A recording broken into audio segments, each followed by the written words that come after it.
On the 23rd of October 1971, Partick Thistle came up against Celtic in the Scottish League Cup final and produced arguably the biggest surprise in Scottish football history.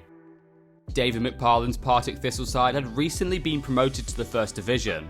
Some Thistle players weren't even full-time footballers. Goalkeeper Alan Rough had just qualified as an electrician, Jackie Campbell was a draftsman, and Frank Colston was a PE teacher. In the lead up to the final, Thistle topped their group consisting of Arbroath, Raith Rovers and East Fife, then beat Alloa Athletic 5-2 on aggregate in the supplementary round, St Johnstone 5-3 in the quarters, and Falkirk in the semis. Celtic, on the other hand, were an entirely different beast. With the great Jock Stein at the helm, Celtic were in their greatest era ever and had a very fair claim to being one of the best sides in Europe. 4 years prior, they had won the European Cup against Inter, reached the final 2 years later, and in this very season would only miss out on another final after losing to Inter on penalties in the semis. And their team was incredible, mixing the older guard, the likes of Billy McNeil, Tommy Gemmell and Jimmy Johnston, with the new blood, or as they were known, the Quality Street Gang, including Lou Macari and most famous of all, Kenny Dalglish, who at 20 years of age was going through a real breakthrough season.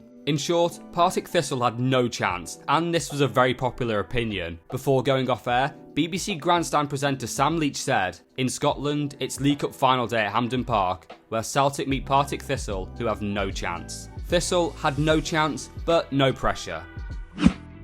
The day before the game, Rough took the bus to meet his teammates for a meal, and in his own words, "I was sitting in the top deck and none of the folk in green and white had a clue who I was. But the general tone of their conversation was, we'll murder this lot, and how the hell did Partick Thistle get this far anyway?" In the dressing room, McParland reminded his players that Celtic's captain Billy McNeil was out, that the pundits gave them no chance, and he told future Celtic player Ronnie Glavin to man-mark Jimmy Johnston. Thistle lined up in a 4-2-4, a rather wild formation, but one that suited a club who had been known as the Great Unpredictables. But what was about to occur would have shocked just about anyone who knew anything about Scottish football.